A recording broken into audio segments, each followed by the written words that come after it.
আমরা অনেকের দেখেছি কিছু কিছু কোয়াড্রেন্টে দাঁত থাকে না, মানে খালি জায়গা, দাঁত নাই যে এমন জায়গায় আপনি কয়ভাবে দাঁত লাগাতে পারেন, কিভাবে লাগাতে পারেন, আজকে এই বিষয় নিয়ে আলোচনা করবো। ডেন্টাফিক্স ডেন্টাল আপনাকে স্বাগতম। ডেন্টাল রিলেটেড ভিডিও পেতে আমাদের চ্যানেল সাবস্ক্রাইব করে রাখুন।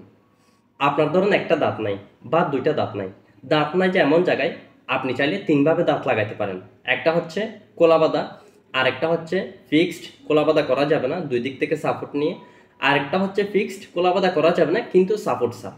প্রথম যেটা বলছে এটা হচ্ছে কোলাবাদা। কোলাবাদার মধ্যে দুই রকম আছে, একরকম হচ্ছে তার বা গোনা ফরাই যেটা ব্যবহার করে সেটা, আরেকটা হচ্ছে তার বা গোনা ছাড়া ফ্লেক্সিবল ফ্লেক্সিবল ড্যান্সারের। তার বা গোনা যেটা দিয়ে করানো হয় সেটা হচ্ছে ওল্ড ভার্সন, আমি সেদিকে যাব না, এগুলো এখন করাই না বা করানো হয় না, প্রচলনটা চলে গেছে। এখন যেটা লেটেস্ট ভার্সন আসছে সেটা হচ্ছে ফ্লেক্সিবল ড্যান্সারের। ঠিক আছে, এটা হচ্ছে ক্লিক সিস্টেম, আপনার মারির সাথে একদম মিলে যাবে, মারি যে কালার সে কালার হবে, দাঁত যে কালার সে কালার হবে। এখানে যে আপনি একটা কোলাবাদা দাঁত লাগাইছেন সেটা বোঝা যাবে না। এটা হচ্ছে কোলাবাদা, হ্যাঁ, ফ্লেক্সিবল ড্যান্সারের কম খরচের মধ্যে আপনি চাইলে ফ্লেক্সিবল ড্যান্সারের প্রাইমারিভাবে লাগাতে পারেন।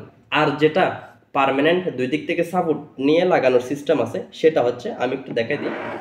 এখানে একটা কথা আছে, কথা হচ্ছে যদি আপনি পার্মানেন্ট দুই দিক থেকে সাপোর্ট নিয়ে লাগাতে যান তাইলে অবশ্যই যে জায়গায় দাঁত নাই সে জায়গার দুই পাশে দাঁত থাকতে হবে। ঠিক আছে, দুই দিক থেকে সাপোর্ট নিয়ে ওই মাঝখানে একটা দাঁত হবে। ঠিক আছে, এটা হচ্ছে এরকম, আমি একটু দেখাই। দেখা যাচ্ছে, ধরেন এই জায়গার মধ্যে দাঁত নাই, এখন এই জায়গায় দাঁত নাই, এই দুই পাশে দাঁত আছে, এই দুই পাশ থেকে সাপোর্ট নিয়ে এই মাঝখানে দাঁতটা বসবে, এটাকে ব্রিজ বলে, ক্যাপ সিস্টেম ব্রিজ আর কি। তো এটাতে যে ক্যাপ সিস্টেম ব্রিজ হবে সেটা আমি দেখাই দিচ্ছি। এই জিনিসটা, এটা হচ্ছে লোহার ভিতরে মেটাল আছে। ঠিক আছে, এটাও মেটাল, এটাও মেটাল, মেটাল মেটাল জোড়া দিয়ে মাঝখানে কি হবে, একটা ক্যাপ হবে। যেমন এটা তো পুরা ভিতরে মেটাল আছে। ঠিক আছে, উপরে যে দাঁতের কালার হয়ে গেছে এটা হচ্ছে পোর্সেলিন দিয়ে দাঁতের কালার বানানো হয়েছে, ভিতরে কিন্তু টিকে মেটাল আছে। তাইলে এই পাশে একটা ক্যাপ ফরাই, এই পাশে একটা ক্যাপ ফরাই, দুইটা ক্যাপ থেকে সাপোর্ট নিয়ে যে মাঝখানে বসানো হবে, এটা হচ্ছে ব্রিজ। ঠিক আছে, এটা হচ্ছে ব্রিজ। আপনি চাইলে এভাবেও পার্মানেন্ট দুই দিক থেকে সাপোর্ট নিয়ে খালি জায়গায় দাঁত লাগাতে পারবেন। ঠিক আছে, তার যে স্টেপ এটা হচ্ছে যেটা যেটা আমি দেখাই, যেটা এই যে এইরকম, ধরেন আপনার এই জায়গার মধ্যে ক্যাপ নাই, সরি এই জায়গার মধ্যে দাঁত নাই, তো দাঁত নাই যে সে জায়গায় একটা স্ক্রু সিস্টেম বসাই, এই যে এরকম একটা স্ক্রু সিস্টেম বসাই।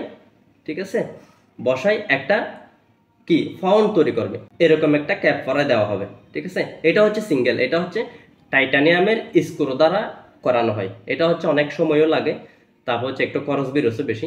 তিনটা স্টেপ বলছে, একটা হচ্ছে ফ্লেক্সিবল ড্যান্সার, একটা হচ্ছে পার্মানেন্ট দুই দিক থেকে সাপোর্ট নিয়ে, আরেকটা হচ্ছে screw system, titanium screw system. তাহলে আপনার খালি জায়গায় সেভাবে দাঁত লাগাতে পারেন। আশা করি বুঝতে পারছেন। এতক্ষণ সাথে থাকার জন্য ধন্যবাদ।